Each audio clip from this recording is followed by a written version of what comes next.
Okay. Good morning. Today is the 28th day of Adar, and we have the good fortune of walking through the streets of London and giving today's short idea about the third Torah reading of Vayikra. We didn't get a chance really to do the first and second. I hope that maybe continuation of the week we'll be able to make something up. Today I want to focus on chapter 2, verse 13.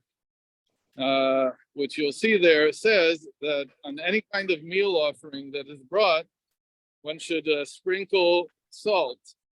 And then the verse continues that on all your sacrifices, you shall coat them with salt. And it says there that the salt is the salt of the covenant of your God. That somehow salt is connected to covenant. The question is why? What kind of covenant is there about salt? So if you look in Rashi, you'll see that Rashi says in short words, doesn't explain it fully. He says that when God created the world, he separated the higher waters from the lower waters. And the lower waters, Rashi doesn't bring it all, but explicitly what it says in the Medrash is that the lower waters complained, we also want to be before God. The separation caused only the higher waters, the higher realm, to be connected and to be aware and conscious of godliness all the time. But the lower realm, the mundane realm, is not. Here, God is hidden. So the lower realm, represented by the lower waters, asked that somehow they should also become aware of God. And the answer that God gave was that when sacrifices will be brought, they will be coated by salt. So salt is like the covenant that he made with the lower realm, that it would become conscious of God. So this is all very cryptic, but this is what the Medrash says. So you have to unravel these symbols. What does it mean that the lower waters are not aware, and what does it mean that the salt is part of the lower waters, and so on? So the way to think about this is that we're looking at the water cycle on Earth. And the water cycle on Earth works that most of the water is in the oceans, and the water is heated up by the sun, it evaporates, it moves up as vapor, and then it comes down in what we call sweet water that is drinkable by people. So the idea here is that it's the bitterness of the salt in the salt water that causes the evaporation, that causes the need of the water to ascend higher. It's very important to understand this concept. Why in terms of science, we don't understand that the salt causes evaporation, but it's a symbol. And the symbol is that when a person feels salty, and salty in Hebrew is actually bitter. When there's bitterness in a person, then he ascends higher. What is the idea behind this? That the lower waters said, we can't live in a state in which we have no comprehension, no knowledge, no consciousness of God. And that's exactly what this world is like. It's a world in which it's almost impossible for us to, with our eyes openly, to be able to see godliness. Instead, the way that we live is that we try to figure out through prophecy, through other things, to have some kind of connection. But what it's saying here is much more than that. That apart from prophecy, apart from what's been revealed, there is an inner force of ascent within each person. And that inner force is accessed by releasing or by coming to terms with the salt inside of us, the bitterness. What's the bitterness? Bitterness can be of all kinds of types. The bitterness can be simply the fact that we have no consciousness of the divine. We are, as it were, we seem to be locked into a life that is mortal, it is finite, and all our thoughts are finite. And that means that we have no connection to godliness. So the bitterness in that sense could be a philosophical bitterness. Like, how is it that life can be so shallow in that sense And we want it to be greater. We want it to have more meaning. We want to be able to connect to something higher. That's one option.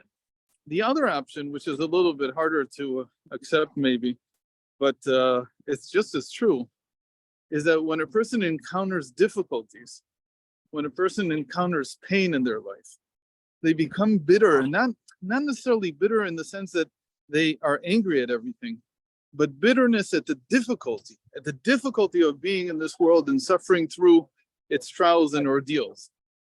Sometimes when a person cannot be woken up any other way, that is the way that they're woken up. That's the way that they access, that they become aware of their ability to ascend to a higher level.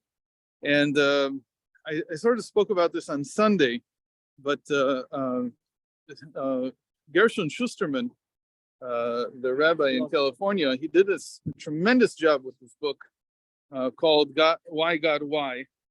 And he actually gave a really, really beautiful account of how it is that the suffering in his life brought him to a higher awareness. And higher awareness even means that, you know, as much as he was actually a counselor of grief, he was teaching people how to deal with their grief as a rabbi. But he wasn't ready for actually feeling it. And the moment that he started feeling it, he says himself that he was opened up, and that's the conclusion he came to, that the suffering is not as a punishment. It's not a punishment that comes to the person. Rather, it's something that allows us to wake up ourselves to a higher reality. It's like we almost need to get up there, sort of like a fish that's been underwater for too long, and it just needs to get up to the air to breathe something. And that breath that comes above, that's the idea of the lower waters crying out, we need something higher. We need the lower mundane world crying out, it needs something more. Now, this idea of the salt being connected to this motion upwards and its connection with bitterness is very similar to how we salt meat. The reason we salt meat, part of it is because that's how they did it in the tabernacle. That's how they did it in the mikdash. Why do you need to salt the meat? Because what causes us to be too heavy, in a sense, what makes us feel that the mundane is really what is heavying us and making us connected to the world even when it doesn't work so well. But in general, we're very, very connected to our physical lives.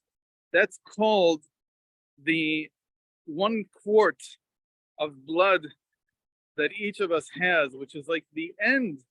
It's like the little bit of blood which causes us to have a pulse, which causes, well, not pulse, but to have blood pressure.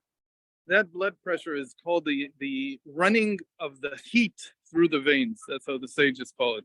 It's like that the animal soul, it says, that the blood is the soul.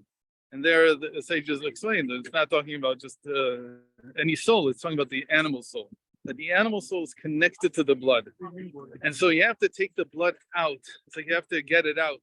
That little bit, that quart, which is really just a few drops. You have to get it out. And salt is able to sweeten the flesh. That's what it's called.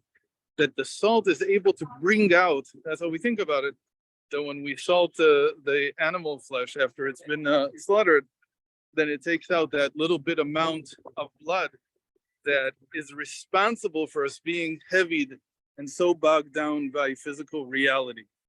So the same thing was done in the temple, and that's the covenant. The covenant that God made was that whenever you feel this bitterness, whenever you're able, as it were, to salt yourself, whether it be through learning or sometimes, unfortunately, it comes through negative experiences that we have in the world, then that will lead to an ascent.